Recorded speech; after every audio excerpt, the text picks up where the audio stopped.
Então, professor Augusto Cury, o senhor, nesse momento tão conturbado do Brasil, está lançando um livro que deve causar ainda mais conturbação, né? Que é o livro Brasil em Chamas, uma vacina contra a corrupção. Do que trata esse livro e o que lhe levou a escrever esse livro? O livro Brasil em Chamas, uma vacina contra a corrupção, está sendo lançado aqui nos Estados Unidos.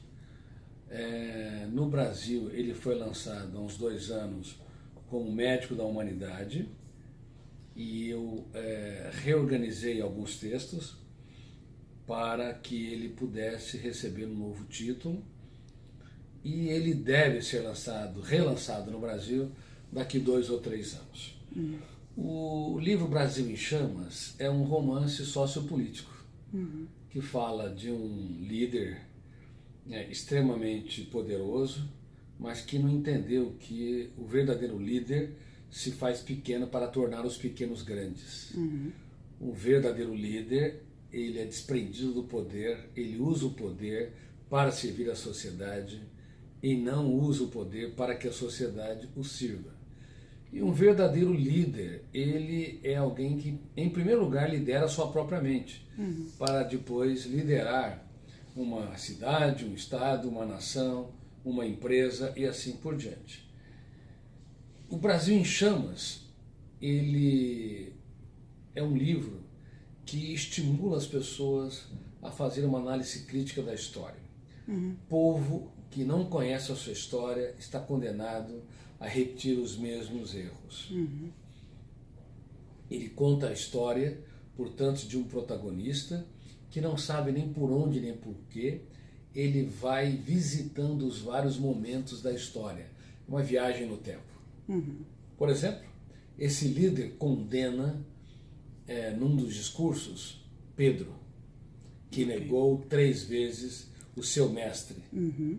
E ele diz que eu jamais trairei as minhas ideias, jamais trairei a minha nação, eu não sou um Pedro. E de repente, de madrugada, ele sai do seu quarto e é transportado exatamente para o momento em que Pedro está negando a Jesus. E os soldados que inquiriram Pedro também inquirem ele.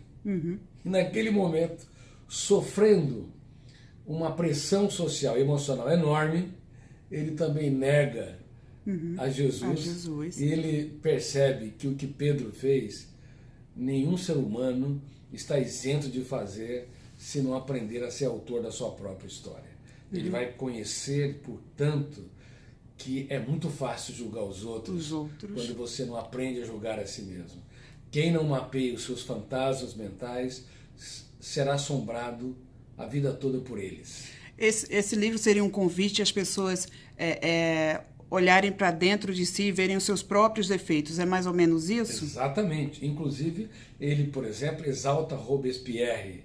Robespierre é o ideólogo da Revolução Francesa.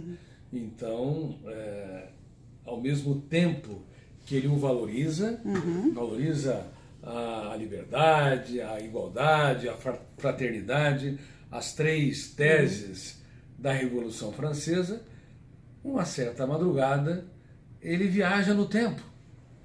E ele vai ter um encontro com Robespierre e vê Robespierre fazendo discursos brilhantes lá no parlamento francês, fica fascinado e, de repente, esse mesmo Robespierre, que parece ser tão generoso e altruísta, começa a criticar e excluir quem opõe-se às suas ideias, a tal ponto que ele incentiva a guilhotina. E um dos personagens que leva ele a ser transportado no tempo, na verdade o personagem que o leva a ser transportado no tempo é o personagem H, que ele não sabe quem é, o que é H, mas é um sujeito que se trata por H, e H leva ele não apenas no tempo de Pedro e de Jesus, mas também no tempo da Revolução Francesa, e H fala para ele, olha, tá vendo, Robespierre, ele falou de liberdade, fraternidade e igualdade. Agora ele está guilhotinando os seus opositores. Vai criticar este personagem que você valorizava no século XXI. E ele recua. Não, mas vai. E ele trava a boca e esse H estimula, empurra-o a tal ponto que ele abre a boca e começa a tecer uma crítica a Robespierre. E não tem dúvida, ele vai para a guilhotina também. E quando a guilhotina desce para cortar a sua cabeça, ele clama por H por uma oportunidade para refazer a sua história, porque muitos que falam de liberdade, muitos falam de justiça e de anticorrupção, como Robespierre falava, acabam caindo na sua própria armadilha, porque não conhece os vampiros emocionais que o sangram, os monstros que estão na sua mente. Esse é um ponto importante, que são os vampiros emocionais. Nesse momento de polarização do Brasil, o senhor entende o brasileiro como sendo sugado por vampiros? Bom, eu amo meu país, tá certo? Tenho um carinho enorme pela sociedade brasileira e até há pouco tempo enviei uma carta à nação brasileira expressando as minhas preocupações com respeito à polarização e o radicalismo que está acontecendo atualmente. E eu abordo que o radicalismo ele é um defeito da personalidade. Toda pessoa radical tem dificuldade de ser empática, de se colocar no lugar dos outros e valorizar o outro, independente de ter opinião contrária, como um ser humano, e não tê-lo como inimigo a ser abatido. Toda vez que há radicalismo, nós transformamos quem tem ideias diferentes em inimigos. Por isso que no Brasil há milhares de famílias divididas, pai não conversa com filho, filho não conversa com pai, irmãos não se falam, estão se odiando. Esse clima é um clima doentio.